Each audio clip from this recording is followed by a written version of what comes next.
કાર્યક્રમની શુભ શરૂઆત આપણે પ્રાર્થના દ્વારા કરીશું। ઓમ તત્સત શ્રી નારાયણ તુ પુરુષોત્તમ ગુરુ તુ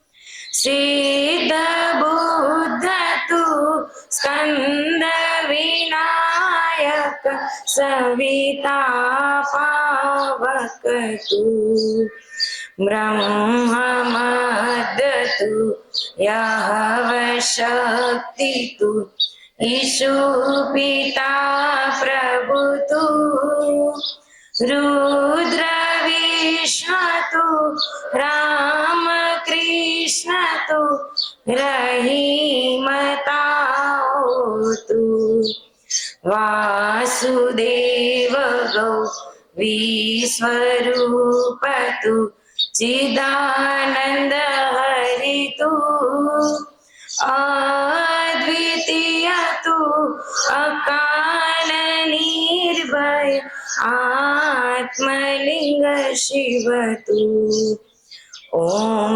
तत्सत श्री नारायण तु पुरुषोत्तम गुरु तु।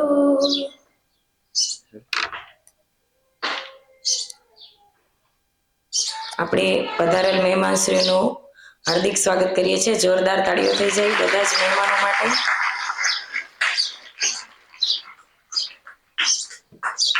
ત્યારબાદ આપણી શાળાની પરંપરા મુજબ હું આપણી જ શાળાની વિદ્યાર્થી બેનને વિનંતી કરું કે તે આપણી શાળાના જે સંવાહક ટ્રસ્ટી છે સમરજી એમનું સન્માન કરશે। ઠાકર ખુશીબેન, આપણે સન્માનને જોરદાર તાળીઓથી વધાવીશું।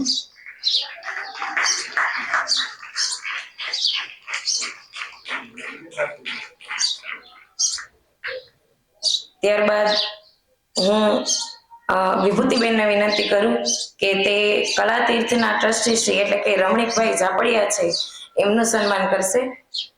આપણે સન્માનને જોરદાર તાળીઓથી વધાવીએ।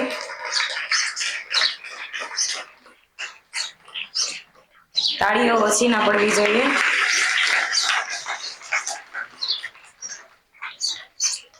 ત્યારબાદ આપણી વચ્ચે દરિયાપારથી એટલે કે શિકાગોથી પધારેલ છે હિરેનભાઈ શાહ, બરાબર, એમના સન્માન માટે હું ખુશ્બુબેનને વિનંતી કરીશ કે તે એમનું સન્માન છે કરશે। ખુશ્બુબેન, હિરેનભાઈ શાહ છે એમનું એજ્યુકેશન MBA અને તેઓ હાલ એન્જિનિયર છે। જોરદાર તાળીઓથી આપણે એમને વધાવીશું। ત્યારબાદ હું શાળાની જ વિદ્યાર્થીની માનસીબેનને વિનંતી કરીશ કે તેઓ આશીષભાઈ મહેતા કે જેઓ છે એ સંગીતના ખૂબ જાણકાર છે તો એમનું છે સન્માન કરશે।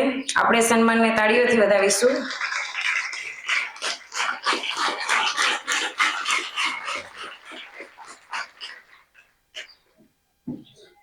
ત્યારબાદ હું વિદ્યાર્થીની બેનને જ વિનંતી કરીશ નવ્યાબેનને કે તેઓ વિમલાબેન ઠક્કરનું સન્માન કરશે। વિમલાબેન ઠક્કર છે એ ખૂબ સારા લેખક છે। દાદાની ગઈકાલે જે પુસ્તકનું વિમોચન હતું એમના અનુવાદક પણ છે। આપણે જોરદાર તાળીઓથી આ સન્માનને વધાવીશું। ત્યારબાદ હું દેવાંશીબેનને વિનંતી કરીશ કે ગ્રીનાબેનનું પણ સન્માન કરશે। આપણે આ સન્માનને જોરદાર તાળીઓથી વધાવીશું।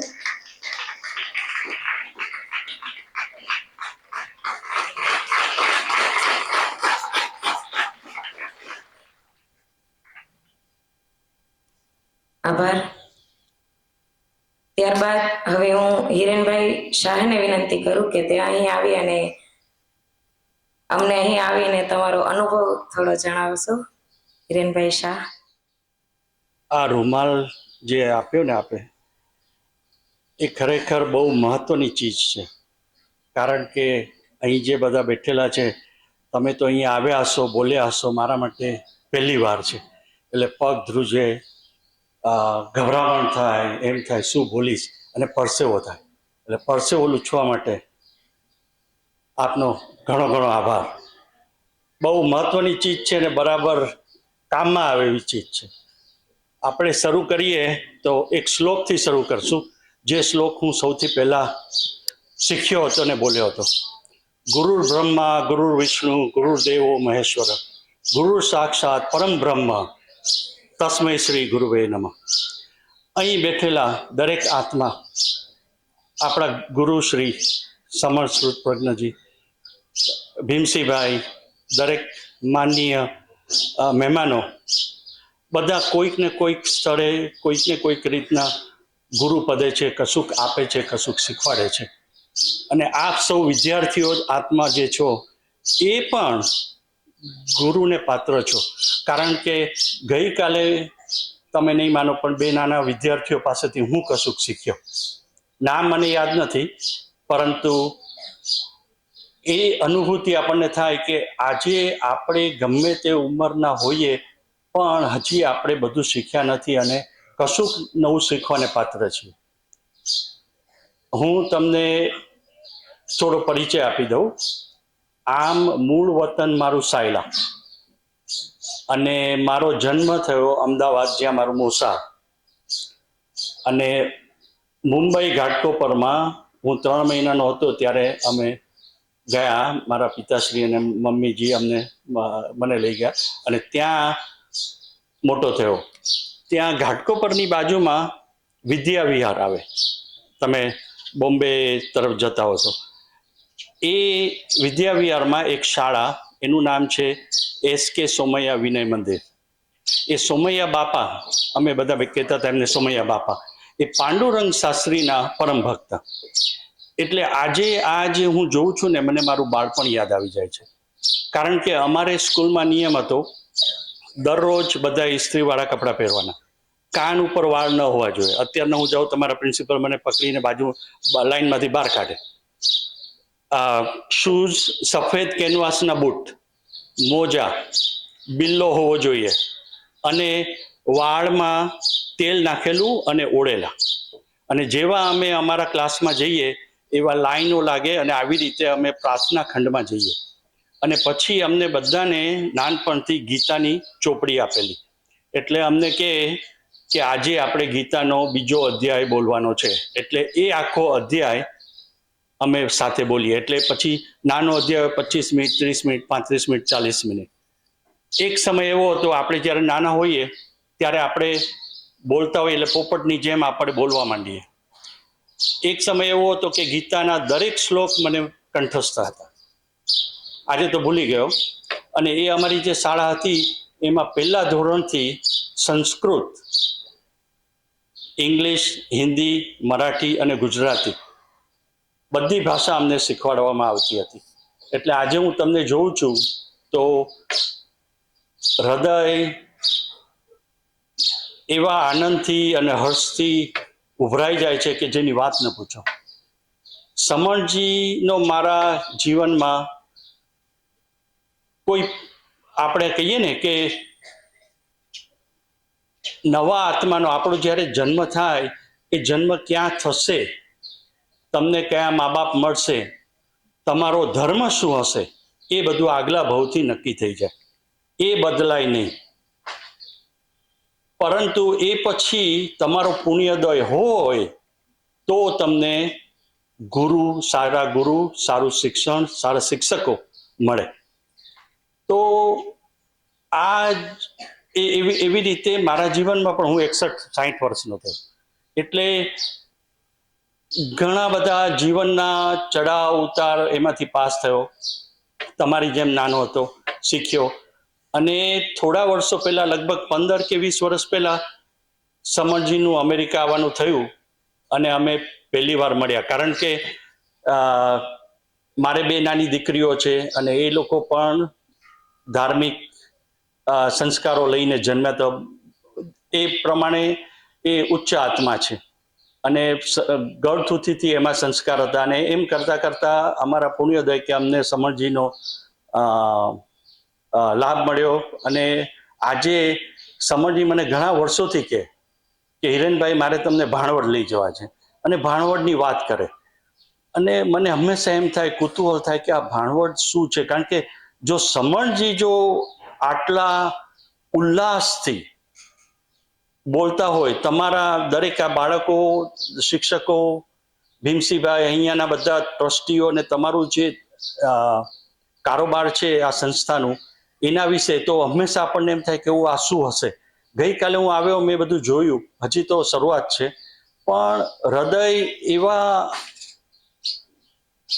ભાવોથી ભરાઈ ગયું કે એવું થાય જાણે તમે પરીક્ષા આપી 12માની, અને હવે ઓલી નીટની એક્ઝામ, કે જે પણ તમે અહીંયા આગળ અત્યારના એક્ઝામ આપતા હો, અને તમે 2 મહિના રાહ જુઓ કે મને એડમિશન મળ્યું, મેડિકલમાં મળ્યું, એન્જિનિયરિંગમાં મળ્યું, ઓલામાં મળ્યું, જે પણ તમારો વિષય હોય, તો કેવું આમ આપણને આમ એ 2 મહિના કેવા જાય, ઊંઘ વગરના, ખાવાનું ખાતા હોય ત્યારે આપણને ચિંતા થાય, રૂમાલોની બહુ જરૂર પડે, પરસેવો થાય, બરાબર. અને પછી જ્યારે રિઝલ્ટ આવે અને ખબર પડે કે તમને દાખલો મળી ગયો છે, ત્યારે તમારું હૃદય જે લાગણીથી અને જે ઉલ્લાસથી ને જે ભાવોથી ભરાય, એ અનુભૂતિ મને ગઈકાલે થઈ.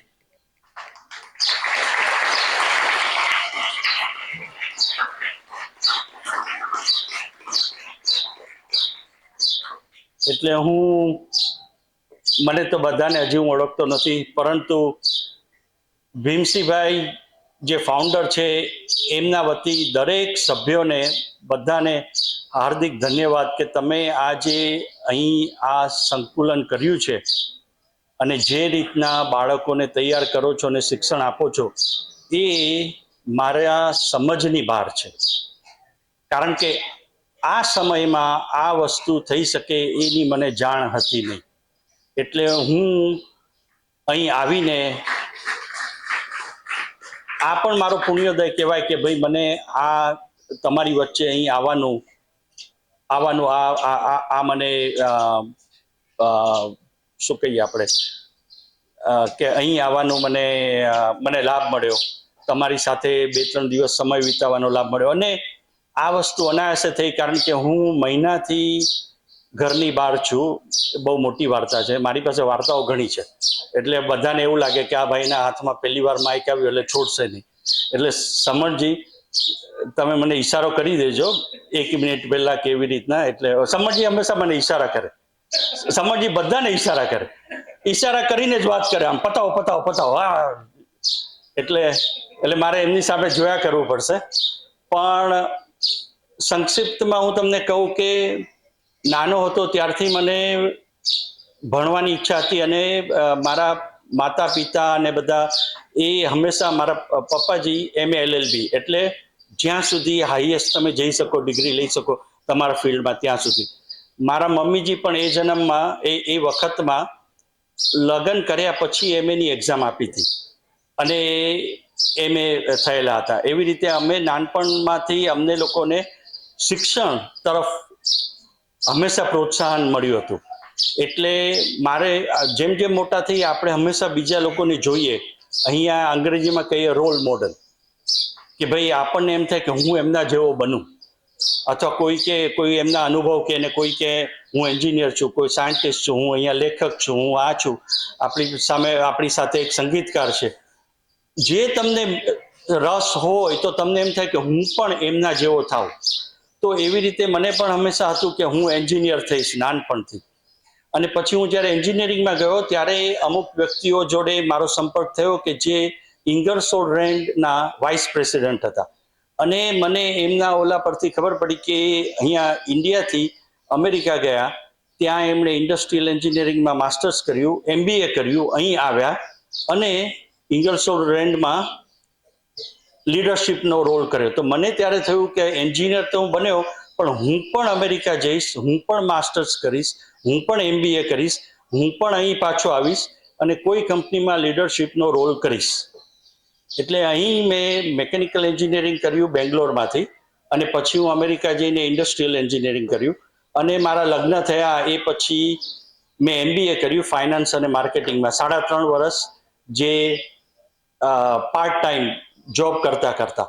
એટલે કહેવાનો ભાવાર્થ એ કે અહીં બેઠેલા દરેક આત્મા, તમારે જે બનવું હોય એ તમે બની શકો, તમારામાં ક્ષમતા છે. કોઈ તમને એમ ના કહી શકે કે અરે તારે ડૉક્ટર બનવું છે, તું કેવી રીતે બનીશ? શા માટે નહીં બનવું? શા માટે મારે જે કરવું છે હું ન કરી શકું? એટલે હંમેશા વિચાર એ જ રાખવો, આપણે કહીએ ને નિશાન ચૂક માફ પણ નહીં માફ નીચું નિશાન. આપણે શા માટે એમ ન કહીએ કે હું અહીંયા આ સ્તરે ન પહોંચી શકું?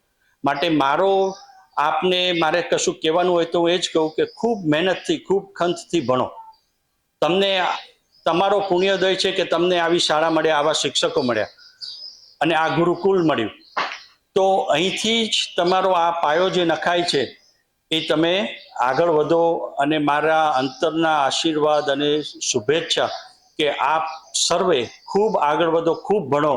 દેશનું, પોતાના કુળનું, તમારા માતા પિતાનું, દરેકનું નામ ઊંચું કરો. ગઈકાલે મને ખબર છે કે 2 વિદ્યાર્થીઓ આવ્યા હતા જેમની પાસેથી હું કશુંક નવું શીખ્યો. એમને ભીમસિંહભાઈ જોડે વાત કરવી હતી અને ભીમસિંહભાઈ સમણજીને એમની સાથે મિટિંગમાં હતા. છતાં અને મેં એ લોકોને કહ્યું, બંને ભાઈઓને, આજે કદાચ નીકળી ગયા હશે બંને દીકરાઓને, કે ભાઈ તમારે સૂઈ જવાનું છે, શું છે? અને એમણે કીધું કે નહીં, અમારે તો સાહેબ જોડે વાત કરવી છે. અને મેં જોયું કે ભીમસિંહભાઈ બહાર નીકળીને એ સમયે કે જે 10 વાગ્યા પછી એમનો શું આખા દિવસનો જે એમનો કાર્યક્રમ હતો ને બધું, છતાં સમય લઈને એ 2 દીકરાઓની જોડે એમણે વાત કરી, એમને માર્ગદર્શન આપ્યું હશે, જે પણ ઓલા દીકરાઓનો સવાલ હશે એનો જવાબ આપ્યો હશે. એના પરથી મને ખબર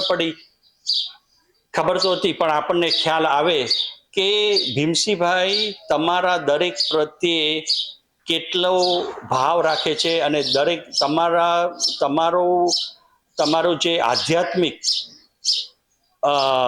ક્ષેત્રે તમે આગળ વધો એના માટે એ હંમેશા કેટલો સમય, પોતાનો સમય દિવસ રાત જોયા વગર તમને આપે છે. તો એનો તમે સદુપયોગ કરો અને એનો તમે લાભ લો.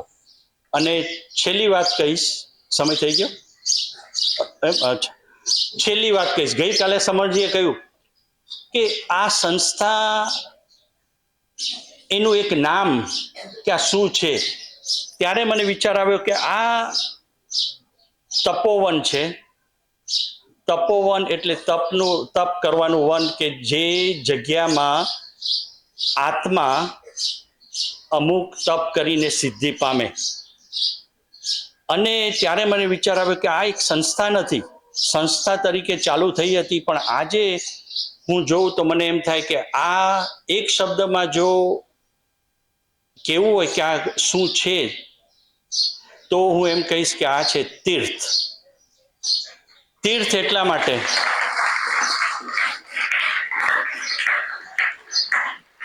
જ્યાં પ્રભુનો વાસ હોય. હવે પહેલાના જમાનામાં હું જ્યારે નાનો હતો ને ત્યારે બધા કહેતા હતા શાસ્ત્રોમાં કહ્યું છે, આજે બધા કે ગૂગલમાં કહ્યું છે. એટલે ગૂગલમાં તમે જાઓ અને કહો તીર્થ એટલે શું, એટલે પછી તમને બધી માહિતી આપે. અને એ તો મારા મગજની ઉપરથી જાય એવું હતું, કારણ કે એમાં તો ક્રોસ રોડ ને આ ને તે મને કંઈ સમજ પડી નહીં. પણ એક વસ્તુ ખબર પડે કે તીર્થ એટલે પવિત્ર સ્થાન, જ્યાં પ્રભુ વસે છે, જ્યાં આત્માનો ઉદ્ધાર થાય છે. એક વસ્તુ એ પણ કહી છે કે જે નદીના કિનારે હોય, જેમ કે ગંગા, તો એ પણ તીર્થ કહેવાય. એવી રીતે મને આજે સમજીએ કહ્યું, મેં એમને કહ્યું કે આપણો પ્લાન શું છે, તો મને કે અહીંયા એક નદી પાસે લઈ જઈશ તમને. એટલે મને થયું કે બરાબર છે, આ તીર્થ સ્થાન જ છે. એટલે મને અહીં આવીને તમને જોઈને ફક્ત અમુક કલાકો તમારી સાથે ગાળીને મને ખૂબ આનંદ થયો, ગર્વ છે. હવે મારું જીવન એવું છે કે સાંસારિક વૃત્તિને એ બધું કર્યું. આપણે જીવીએ પછી શું કરીએ? પહેલા નાના હોઈએ, ભણીએ અને પછી આપણે કામ ધંધો શરૂ કરીએ. એ પછી આપણી સાંસારિક ક્રિયાઓ ચાલુ થાય, લગ્ન કરો, ફેમિલી થાય, બાળકો થાય, માતા પિતાની સેવા કરો, બાળકોને આપણે આગળ લાવીએ, એ લોકોને ભણતર કરીએ. પછી શું? પછી પોતાના જીવન માટે અને સોસાયટી માટે કશું કરવું જોઈએ. તો હું હંમેશા મારા જે કુળદેવ અને કુળદેવી છે કે જેમનો આ જીવનમાં, આ શરીર પર ખૂબ અસીમ કૃપા છે એમની, જેના કારણે હું આજે તમારી સામે ઊભો છું. મેડિકલમાં કોઈ ડૉક્ટર મારું જોવે કે મારા આ શરીરમાં કયા કયા રોગ છે, તો કે આ માણસ ઊભો રહેવા માટે લાયક નથી. અમેરિકામાં મારી એવી પણ સ્થિતિ છે કે હું લાકડી લઈને ચાલતો અને ઓક્સિજન મશીન વગર હું શ્વાસ ન લઈ શકું, કારણ કે મારું એક જ ફેફસું કામ કરે છે કોવિડ થયા પછી. પણ આજે હું હજી જીવતો છું, તો હું હંમેશા માતા પદ્માવતી અને પાર્શ્વનાથ ભગવાન જે અમારા 23મા તીર્થંકર છે ને અહીં આપણી મૂર્તિ પધરાવેલી છે. પણ એક વસ્તુ કહીશ કે હું જ્યારે તમને મારી વાતોમાં ક્યારેક હું તમને મારા ઈષ્ટદેવની વાત કરું એનો મતલબ એ નથી કે હું કોઈનો ધર્મ પલટો કરાવવાનું કે તમારા વિચારો બદલવાનું કહું છું. દરેક માણસને ઈષ્ટદેવ હોય એટલે હંમેશા વાત પોતાના ઈષ્ટદેવની, પોતાની શાળાની, પોતાના ગુરુની કરે. એવી રીતે આપણે ક્યારેક વાત કરશું. પણ મને એમ થાય કે મારા જીવનનો જે અંતિમ ભાગ છે એમાં જેમ સમજીને બધા માનનીય મહેમાનો જે બધું સેવા કરે છે એવી રીતે હું પણ કશું કરી શકું તો હું આ સ્કૂલનો આ તીર્થનો ભાગ બની કંઈક સેવા કરી શકું એવી મારી પ્રભુને પ્રાર્થના. અને આપ સર્વને અભિનંદન કે તમે મને સાંભળ્યો.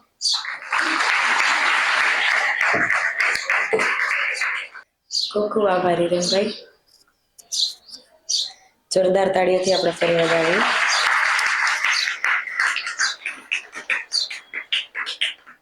ત્યારબાદ આજથી આપણી જે વાર્ષિક પરીક્ષા શરૂ થઈ રહી છે તે માટે હું સમરજીને વિનંતી કરું કે અહીં આવીને આપણને આશીર્વચન પાઠવશે.